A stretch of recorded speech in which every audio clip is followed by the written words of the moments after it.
Magandang araw Pilipinas at sa sambayan ng Pilipinong nakatutok ngayon sa magsulok ng mundo. Ako po si Oren Miranda, ang inyong kapatid sa Mabungid at ito ang DOST Report. Mga kaibigan, nasa huling buwan na po tayo ng taon, December 4, 2020. At karatapos tamang po ng National Science and Technology Week. At yan po ating pag-uusapan maya-maya po lamang kasamang ilang espesyal na bisita. Pero bago po yan, makibalita muna tayo sa mga kaganapan sa mundo ng agam at teknolohiya nitong nakaraang linggo mula mismo sa nag-iisang kalino ng Department of Science and Technology, Secretary Fortunato Boy de la Peña. Magandang araw po, Sec. Boy. Magandang araw naman, Onin, at magandang araw sa ating mga taga-subaybay. Apo, ano po bang latest sa DOST ngayong linggo? Okay, so maiksi lang itong aking report, pero hahatiin ko pa din sa dalawa in terms of kalusugan and kabuhayan, and then the second part will be the kaayusan and kinabukasan. So sa kaayusan, ang unang ibabalita ko dito, the IATF for Emerging Infectious Diseases has formally deactivated the sub-TWG on vaccine development and replaced it with the task group on vaccine evaluation and selection. It has the same membership and the DOST remains as chair. The task group reports directly to the vaccine SAR. The second one is an update on DOSTv shared's local ventilators project. Okay, so the first one is the TIP ventilator. It will undergo third-party testing. The testing will be done by MedEquip. Changes in flow sensor configuration and flow monitoring positioning will be incorporated in the unit to be tested by MedEquip. The Don Bosco Technical College ventilator, on the other hand, will have design revisions as recommended by the DOST Electronic Products Development Center. And the third one, the Neuron Mech ventilator, is scheduled for EPDC testing or the Electronic Products Development Center testing in January after changes are implemented.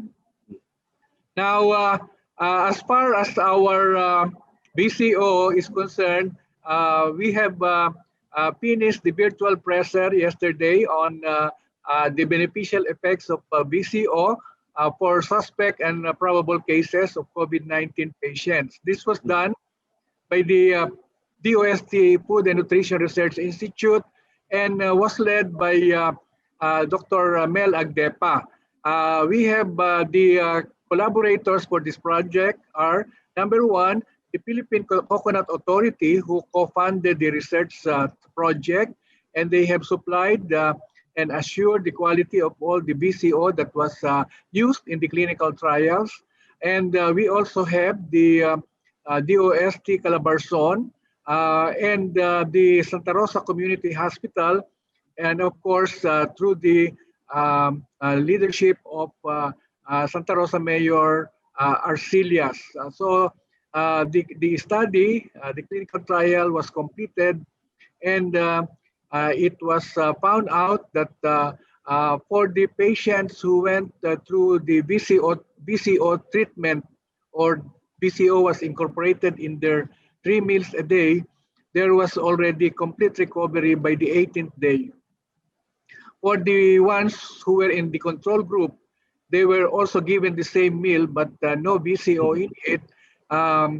After 23 days, there were still some who were not fully recovered, but all of them were actually considered recovered and were able to go home. You know?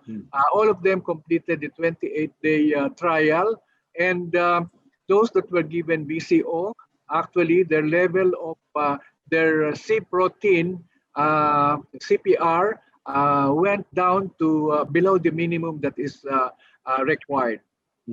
Still on kalusugan, I would like to report that this time for Region 6, there are more Inutriban technology adapters. No? For example, in Iloilo, we have Waffle Time Incorporated, a big bread producer. And then in Bacolod, we have AJJJ Bake Shop. This is in Negros Occidental. And in Rojas City, copies. We have a bread basket and pastry shop. In fact, Rojas City has really obtained already a big order from DepEd. 6 other firms are in the process of licensing application, and we just want to reiterate that the enhanced Nutriban, which is actually an enhancement of the 1970 Nutriban, is ideal for children feeding programs and can also be used as relief packs during emergencies. So that will be the report for Kalusugan. I will go to Kabuhayan. We have a project now under the Gulayan sa Pamayanan kontra COVID-19, and this is in NCR. This is a new technology rollout that is for implementation in partnership with the Muntinlupa local government unit. The initial site is in Sucat, Muntinlupa. Now we go to Region 8.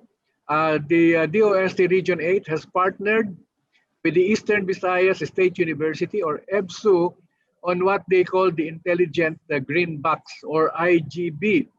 This is actually a research station that they put up within the EBSU campus to optimize the results of indoor farming technology. And this will be for province-wide application, and this is part of our iStart project.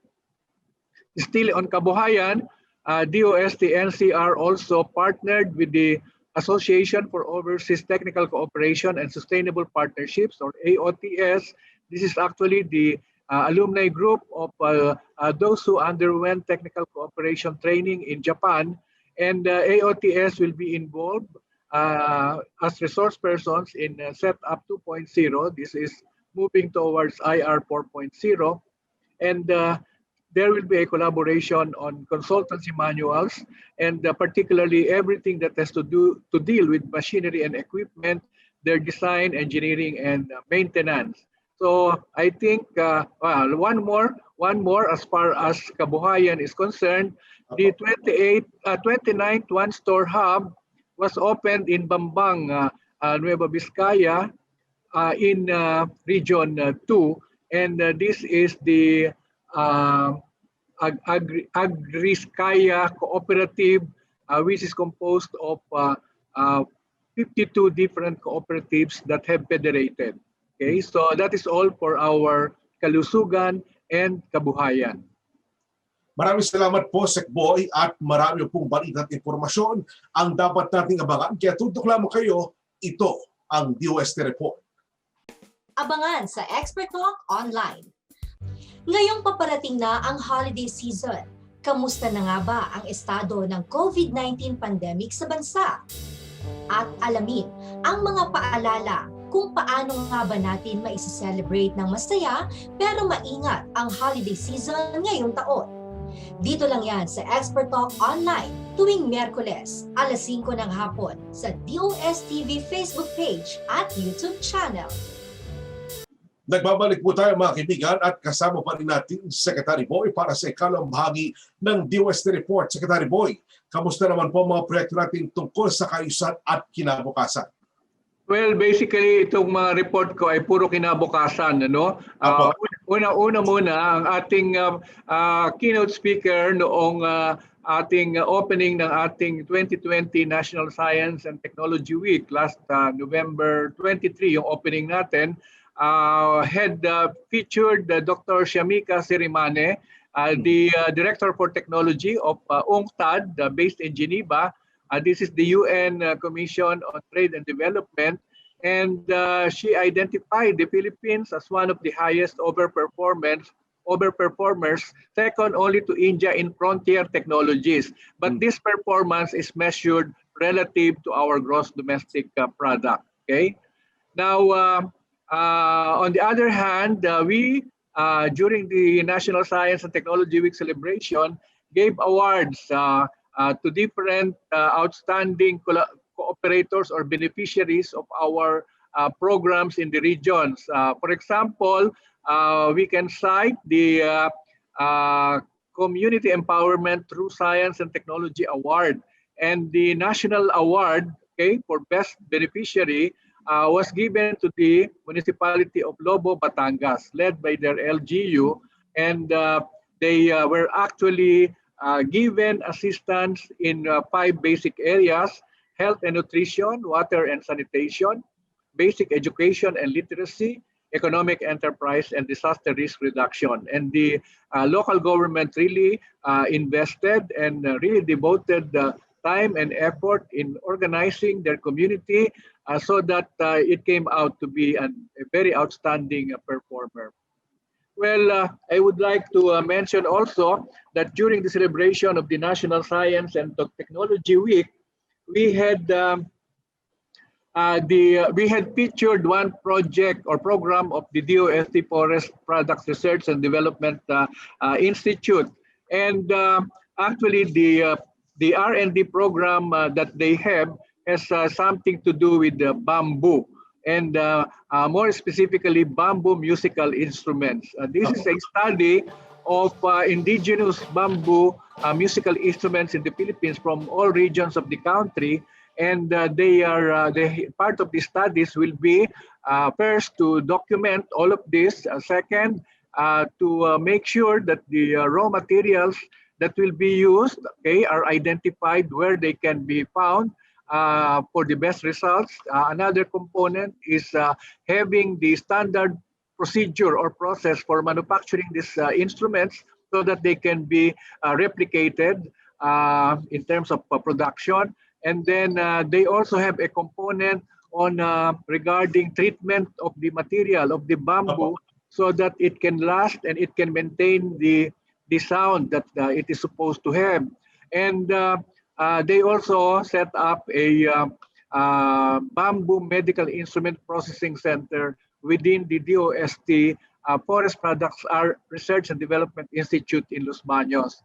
Now, as a contribution to the celebration of NSTW, DOST FPRDI had a concert. Okay, this is the Bamboo Medical Instrument Concert, which I can say was a big hit. Okay, featured in this concert were the following: Joey Ayala, Armando Salarza of the Las Piñas Bamboo Organ, Kalingas Benicio Sokong for the nose flute or the tongali, the Philippine National University's Himig Kawayan, the DOST FPRDI's Himig Agham Kawayan, and there were also performers from Cebu, Leyte, and Dipolog using local instruments like ukulele and other instruments.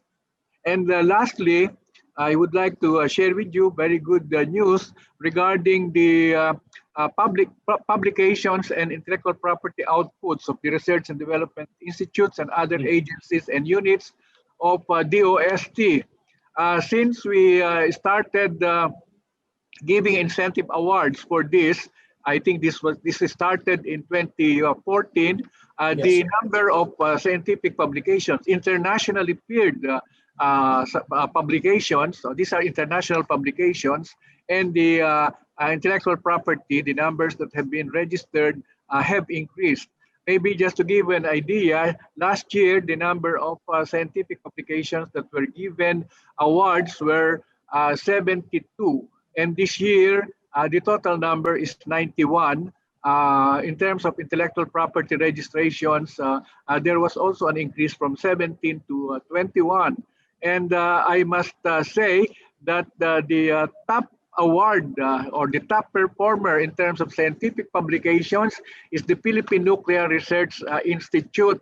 Out of the 91 publications that were awarded, 47 of them came from the Philippine Nuclear Research Institute, and these are all international publications.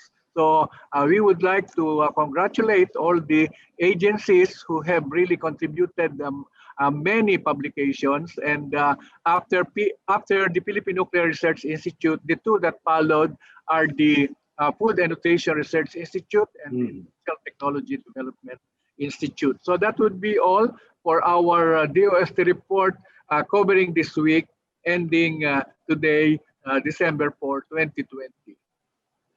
Maraming pong salamat, Sekboy. Yan po mga balitang siyensya at teknolohiya sa rin ito. Abangan po ninyo muli sa susunod na Biyernes ang DOST Report. Hatid po sa atin ni DOST Secretary Boy de la Peña.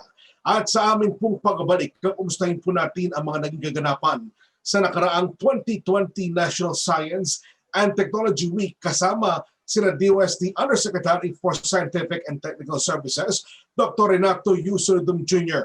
at DOST Science and Technology Information Institute Director Richard P. Burgos. Huwag po kayong aalis. Ito ang DOST Report.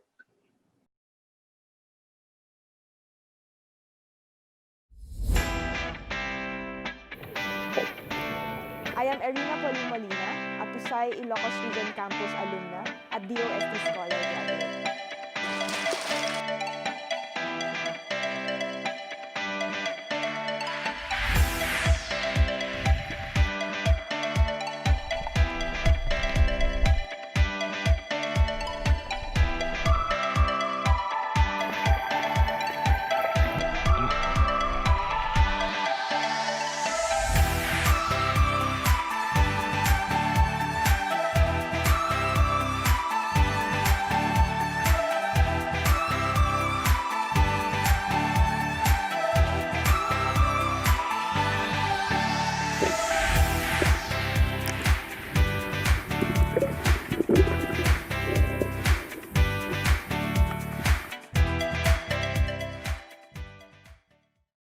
Noong nakaraang linggo ay ginanap ang 2020 National Science and Technology Week. At sa kauna-unahang pagkakataon, idinaos po natin ito sa virtual platform. Ngayong araw, kumustahin natin ang naging pagtanggap ng netizens sa week-long SNT celebration na ito. Tama ka, Onin, at upang tulungan tayo tungkol sa usapang ito ay kinumbida natin si Director Richard Burgos para mag-share siya kung ano mga information ang pwedeng maibigay tungkol sa pagkakaselebrate ng National Science and Technology Week. Magandang araw sa iyo, Director Richard. Magandang araw, Sec Boys, at sa lahat ng nakikinig sa atin sa araw na ito. At kasama din natin si DOST Undersecretary Renato Sulidum. Magandang araw sa iyo, Yusek Rene. Magandang araw po, Sec Boy, Onin, at sa ating pong mga taga-subaybay. Magandang araw po, Yusek Rene and Director Richard. Talagang ako'y natutuwa at buo na naman ang mga nagkagandahang lalaki ng DOST. Alright, umpisa na po natin, Yusek Rene. Kamusta po ba ang naging pagtanggap ng netizens sa kauna-unahang virtual celebration ng NSTW? Unang-una sa lahat, Onin, nagpapasalamat kami sa lahat ng mga Pilipino na sumuporta sa katatapos lamang na 2020 National Science and Technology Week or NSTW celebration. Masasabi natin na naging matagumpay ang 7 araw na pagdaraos nito base sa mga datos na nakalap at mga comments na natanggap din natin mula sa mga nakapanood o dumalo sa iba't ibang mga webinar at gayon din sa virtual exhibit. Alam mo, umabot sa halos 12,500 ang nag-register para manood ng ating mga exhibits at hindi pa kasama dyan yung marami pang nanood sa iba't ibang social platform sa mga webinar na sa preliminary statistics ay umabot ng almost 327,000. Ito'y kasama na sa activities dito sa national level at syempre mga dinaraos ng mga webinar ng mga region. Apo. Kung ako tatanungin, nakakagalak ang mga komento na ating natanggap, lalo na sa mga mag-aaral at kaguruan, na kung saan patuloy nilang ibinabahagi ang kanilang pasasalamat sa kabila ng pandemya. Dahil nahatid ng DOST ang matatawag nating NSTW experience na taon-taon nilang inaabangan. At balita ko, Yusek Rene, patok na patok din ang virtual exhibit. Balikan po natin ang ilan sa mga teknolohiyang binisita ng ating mga kababayan sa ating hashtag 2020 NSTW Virtual Exhibit.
ay marami pong natutuwa sa kanilang nakita at na-experience doon sa ating virtual exhibit. Parang nandun na rin daw po sila. Yan. Alright? So, marami din sa kanila ang nagpahayag ng kanilang experience. So, kung hayaan natin ang kwento sa ilan sa kanila.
So ano ang naging kahalagahan ng pagdiriwang natin ng 2020 National Science and Technology Week? Tekboy, dahil hindi naging pangkaraniwan ang paraan ng pagdiriwang natin ng National Science and Technology Week, maraming bagay at aral ang ating natutunan na mapapakinabangan natin sa mga susunod na taon.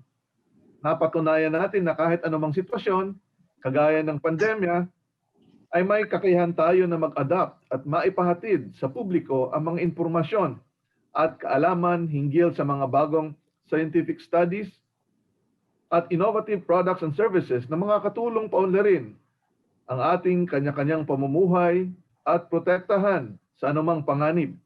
Sa tulong ng teknolohiya at ng ilang mga software applications, nagkaroon ng karagdagang option ng DOST upang maipresenta ang mga ito sa publiko. Kumbaga, yung National Science and Technology Week naging nationwide, pwede pa nga worldwide kasi pwedeng manood ang ibang mga tao sa ibang bansa. Ayun. Director Richard, paano naman po nakatulong ang social media para maraming mga Pilipino ang mabigyan ng impormasyon tungkol po sa 2020 NSTW? Dahil naging virtual ang paraan ng ating pagdiriwang ng 2020 NSTW, sumentro ang ating promo campaign sa paggamit ng iba't ibang social media platforms upang maipakilala ang mga teknolohiya at proyekto ng mga ahensya ng DOST na itinampok sa 2020 NSTW. Bukod sa matagal na nating katuwang sa industriya ng mga print publication, radio at television stations, dito rin natin napatunayan ang kakayahan ng mga umuusbong na social media influencers at content creators upang ipalaganap sa mas malawak na audience ang mga benepisyong maihatid ng siyensya at teknolohiya sa ating pang-araw-araw na pamumuhay. Saka, ako tuwang-tuwa nga kasi yung November 17 ay nag-post tayo na introduce natin yung ilan sa ating mga influencers at ito ay umabot ng 200,000 people reached. Diba? At inintroduce lang naman natin si Doc Adam Smith na isang content creator in health and medicine. Meron po siyang virtual health store. Si Ash Preto na isang sociology instructor ng UP Diliman, isang blogger at co-founder din siya ng Advanced Defense and Aerospace Materials Tech. Right? Si Laika Maravilla na top-notcher noong April 2013 na civil service exam. Meron po siyang higit na 800,000 followers on Facebook. So sila lang po yung ating in-introduce. Abay 200,000 ang nakakita ng kanilang post. So ganun po katindi ang social media campaign natin. Sa ating opisyal na Facebook page, National Science and Technology Week, mula 14,000 page followers noong Oktubre ay umakyat ito. So mahigit 20,000 pagkatapos ng 2020 NSTW noong 29 ng November. Ang Facebook page na ito, bukod sa ating website, ang nagsilbing one-stop information source para sa lahat ng aktibidad na naganap sa 2020 NSTW. At ang top post po natin ay itong pagpakilala nga ng ating mga influencers at content creators na nakatuwang sa atin sa pag-promote ng NSTW. Alright, so narito po mga kaibigan ang ilan mga naging videos na ginawa ng mga partner influencers and content creators para sa 2020 NSTW. Panoorin po natin ito. Iniiwasan mo din ba ang pag-generate ng disposable face mask at ang paulit-ulit na pagbili nito? Alam nyo ba na ang Department of Science and Technology ay nag-develop ng Rewear Face Mask Technology? Ito ay ginawa ng Philippine Textile Research Institute na kung saan ay maaari nating gamitin 50 times mula ng ating ito ay ginamit at meron siyang 4 layers of protection para na rin sa ating kaligtasan. At alam nyo din ba na sumusunod ito sa World Health Organization? At kung gusto nyo pang malaman about dito sa Rewear Face Mask, ay sundan lamang ang www.nstw.dost.gov.ph. So may pag-ukong kaibigan, ang pangalan niya ay Lisa. You know, like Mona Lisa or kaya Lisa from The Simpsons, but hindi drawing si Lisa.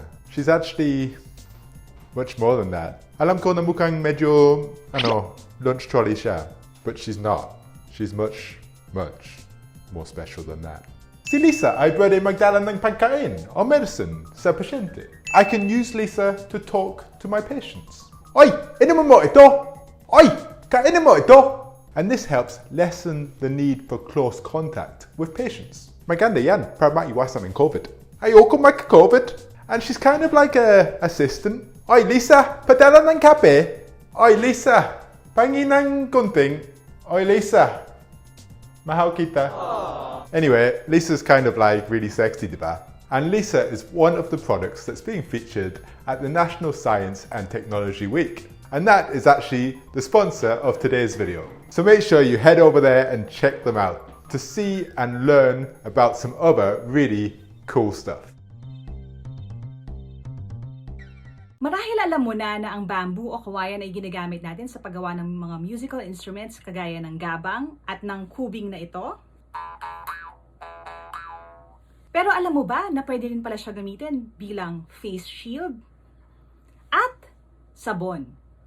Yes, pwede siyang gamitin na bahagi ng face shield dahil ito ay pwede mong i-bend, matibay, mura, at higit sa lahat, biodegradable din. Pwede rin siyang gamitin bilang sabon dahil ang bamboo ay may antimicrobial properties. These are just some of the projects that will be showcased in the National Science and Technology Week na may temang agham at teknolohiya, sandigan sa kalusugan, kabuhayan, kaayusan at kinabukasan. The entire week will run from November 23 hanggang November 29 with a lot of events, talks, forums at marami pang ibang mga activities that you can join. If you want a complete list, you can go to their Facebook page or go to nstw.dost.gov.ph. I hope to see you there.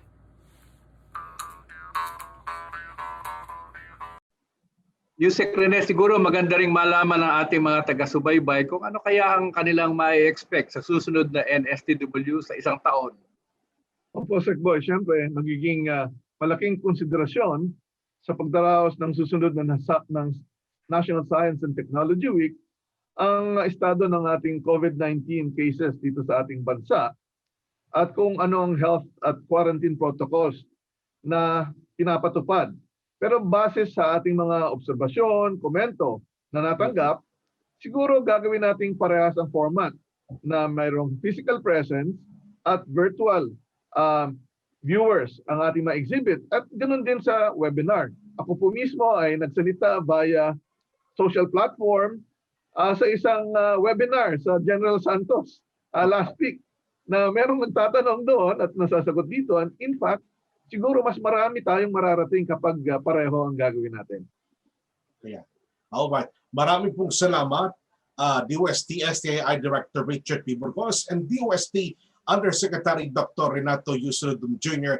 Bilang pagtatapos po sa ating panayam, panoorin po natin ang itidala ng video message mula sa ilang participants ng 2020 NSTW.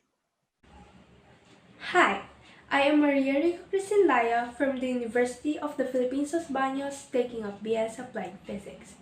If I were to grade my NSTW experience, it would be 101%. Hindi ko inasahan that I would be joining NSTW while I am at home and in community quarantine. Yes, it's crazy, yet DOST made it possible. One of my favorite part is the online kwentuhan with SNT Idol Reina and Idol BA. It was just so fun and light, yet I learned many lessons from it. Like, failures and challenges will come in our way, but we must have to keep ourselves motivated and engaged at the same time. That life is not a sprint, it's a marathon. My message to the OST is that thank you for inspiring the youth, the Filipinos, to learn, love, and breathe science and technology. As an ISCA and DOST scholar, I would like to help spread the words of SNT and hopingly in the future to contribute in the field. Salamat, DOST.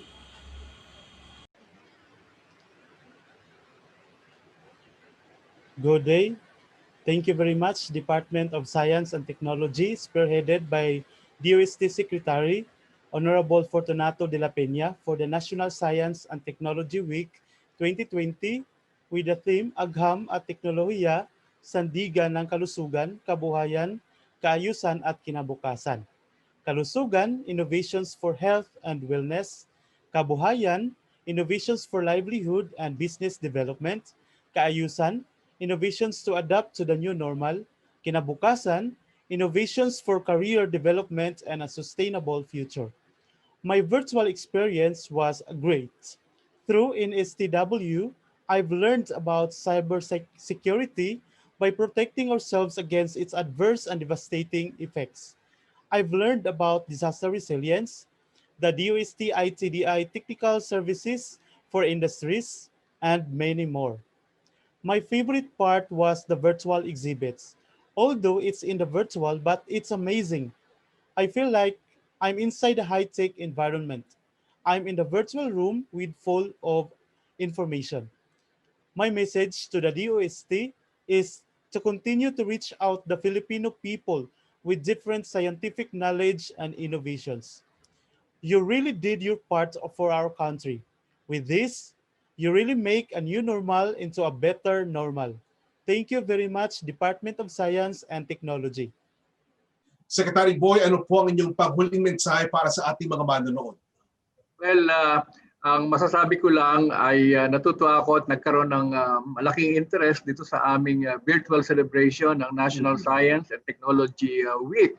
At natutuwa rin ako dun sa ipinakita ni Director Burgos yung naging papel ng mga social media influencers, no? Nakakatuwa at sana ay mas marami pa silang maging influencers katulad ng pinakita natin kanina. At siyempre ay hinahangad ko din na sana ay may napulot ang ating mga kababayan doon sa ating mga pinakita exhibit at doon sa ating mga webinars na isinagawa. Ang isa sa mga feedback na natanggap ko ay yung hangarin ng ating mga pumunta roon. Sana mas marami pa yung webinars. And I believe that what they mean is that maging all year round yung pag-offer ng mga ganitong sharing ng mga webinars. Sisikapin po namin yan. At sa pagkakataong ito na mas marami nang nagiging aware sa agham at teknolohiya ay pag-iibayuhin pa namin ang aming mga gawain tungkol dito. At nakita naman natin na talagang malaki ang papel ng agham at teknolohiya sa ating buhay at pinakita natin na iyan ay may malaki ang magagawa para sa ating kalusugan, sa ating kabuhayan, sa ating kaayusan at sa ating kinabukasan. So nagpapasalamat ako sa lahat ng tumulong lalo na dito sa loob ng DOST at aming mga partners na maisagawa ng matagumpay itong 2020 National Science and Technology Week. So sana magkaroon pa kami ng pagkakataon sa isang DOST report na maipakita naman kung alin yung talagang mga nag-click ng mga exhibit at mga webinars. Maraming salamat. Ayan. Thank you, Sec Boy. At sa amin pong pagbabalik, sasagutin ni Secretary Boy kasama sina Yusek Rene at Director Richard ang tanong ng bayan. Wag po kaya alis. Magbabalik pa ang DOST report.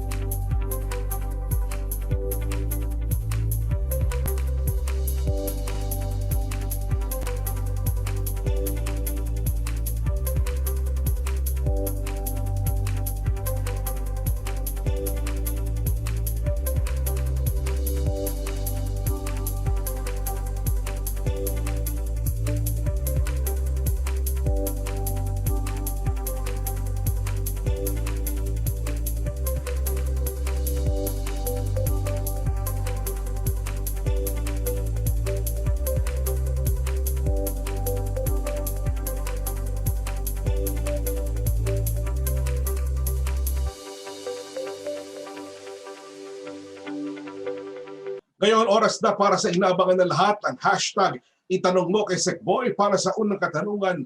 Wala po kay Narisa Piscos ng DWBL.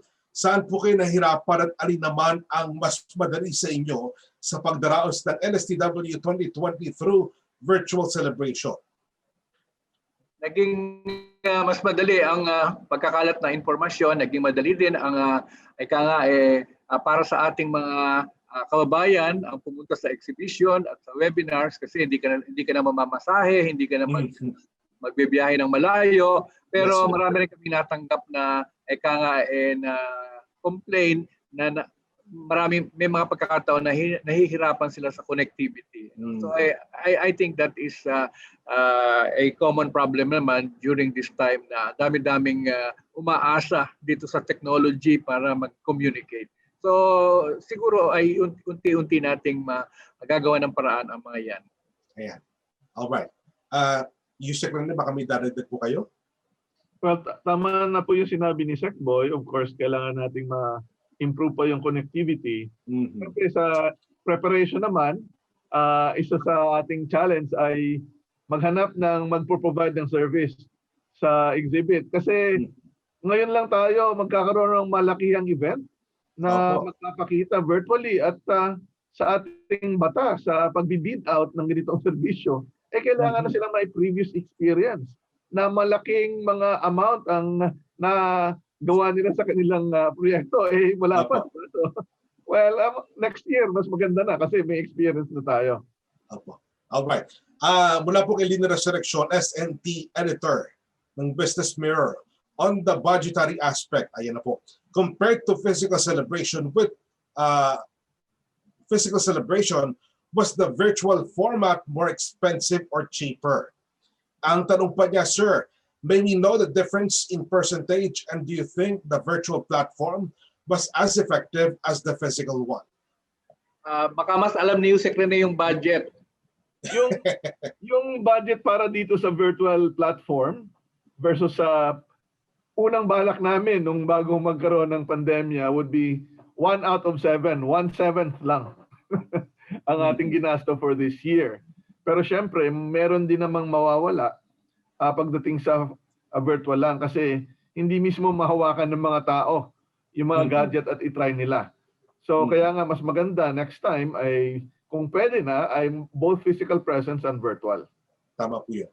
Alright, mula naman kay Bel Surara, host ng Radyo Agila, ranking from 1 to 10, how would you rate the success of the event since it was done for the first time on a media platform? I think may feedback dyan. So alam mo ba, Director Richard, yung sinubmit na feedback ni Dr. Sumagaysay, yung kanilang ginawang survey, there were around 2,500 na nag-random survey sila and these are coming from almost 1/2 ay mga estudyante yung sumagot. Merong mga galing sa mga sa mga businesses, meron din naman mga government, merong ordinary citizens, at ang feedback nila doon, yung nagbigay ng excellent mark ay 66%. So kung isasama mo yung nagbigay ng very satisfactory at excellent ay parang aabot close to 90%. Kaya natutuwa naman kami sa naging feedback. Pero may mga suggestions din doon. Katulad nung sinabi ni Yusek Rene, marami sa kanila ang nag-suggest na gawing kombinasyon na virtual at physical. Yun ang majority ng suggestions. Para sa akin, Sekboy, 100% ang success natin kasi wala naman tayong pinlano na virtual pero naganap natin ito. In fact, the social media take-up is so much more than we expected. Kaya para sa akin, 100% po tayo, sir.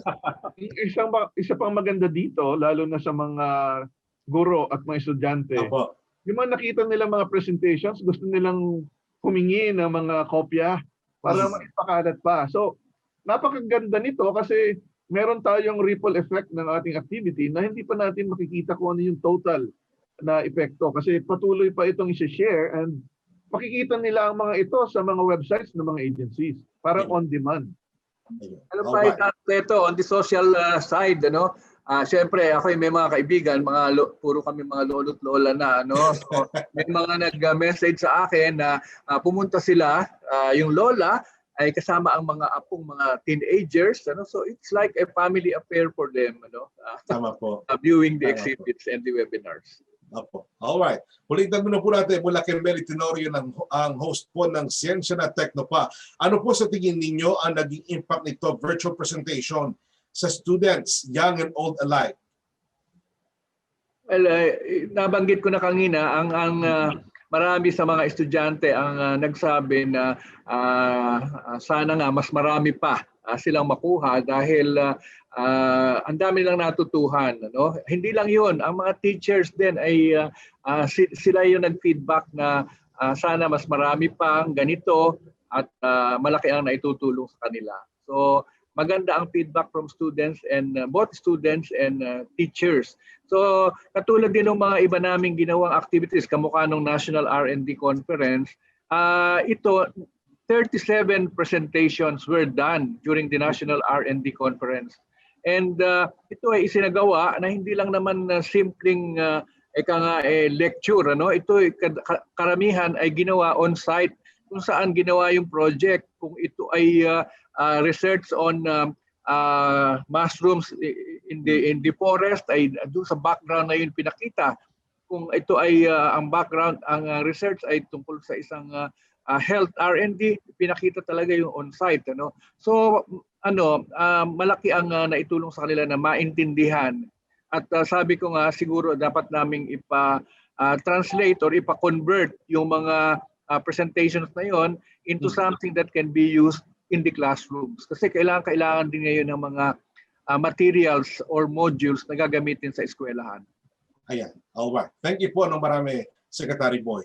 Yusek Rene and Director Burgos, any final message po para sa ating mga taga-subaybay? Well, unang-una, siguro gusto ko ring bigyan ng recognition ang buong DOST system sa pangunguna ng yung Technology Application and Promotions Institute sa pangunguna ni Director Edgar Garcia na talagang namahala lalong-lalo na sa mga exhibit. Of course, sa Science and Technology Information Institute sa pangunguna ni Director Richard Burgos sa pagpapalaganap at pag-advertise ng ating mga events. And during the events, ang dami nilang nilalagyan ng post. Si Director Mayat, sumagaysay ng NLCP, coordinated webinars. Sa opening program, si Dr. Jimmy Montoya and Director Beth Puntanilla, lahat ng ahensya, directors, at mga kasamahan natin, mga empleyado. Sila po ay nagsumikap. Minsan nga, last minute, in group pa, hindi sila kontento sa mga na-submit na. And I think we're very proud of what we have achieved para naman talagang maipakilala sa ating mga kababayan kung ano ang kahalagahan ng agham at teknolohiya. Okay. Maraming po salamat. The Director Burgos. Yeah, so para sa hindi nakadalo, naka-experience ng 2020 NSTW ay hindi pa huli ang lahat. Andun pa rin po siya sa ating website. Pumunta lang po kayo sa nstw2020.dost-nstw.org Exhibit Hall. Ayan po. So hanapin nyo lang po yung 2020 NSTW. It will lead you to the site. All right? Yeah. Alright, maraming salamat po Director Burgos. And again mga kaibigan, napakahusay at napakasipag po ng mga empleyado po at lahat ng mga opisyal at director po ng DOST. Talagang maituturing po natin ang tagumpay ng NSCW dahil po sa kanila. Secretary Boy, baka meron ka pang mga nais ipaalala sa ating mga taga-subaybay. Paalala ko lang na hanggang December 25 may broadcast pa kami. Kaya subaybayan ninyo kami. Ang DOST report ay up to Christmas Day. Ayan. Alright. Maraming salamat Secretary Boy at sa ating mga naging kasama sa araw na to. DOST Undersecretary Renato Solidum at DOST STI Director Richard Burgos. Maraming salamat din po sa lahat na sumubaybay sa ating pong programa. Abangan nyo rin po ang Sinesiyensya tuwing Lunes alas 5 ng hapon at Expert Talk Online tuwing Merkules alas 5 ng hapon kasama si Jel Miranda sa DOSTv Facebook page at YouTube channel. Mas marami pang balita mula sa mundo ng siyensya at teknolohiya ang ating pag-uusapan Kaya tutok lamang po tuwing Biyernes alas 4 ng hapon dito sa DOSTv Facebook page. Ito ang mga balitang may kinalaman sa siyensya at teknolohiya para sa bawat Pilipino straight from the SNTO 40 ng bansa. Ako po yung likod Oning Miranda at ito ang DOST Report.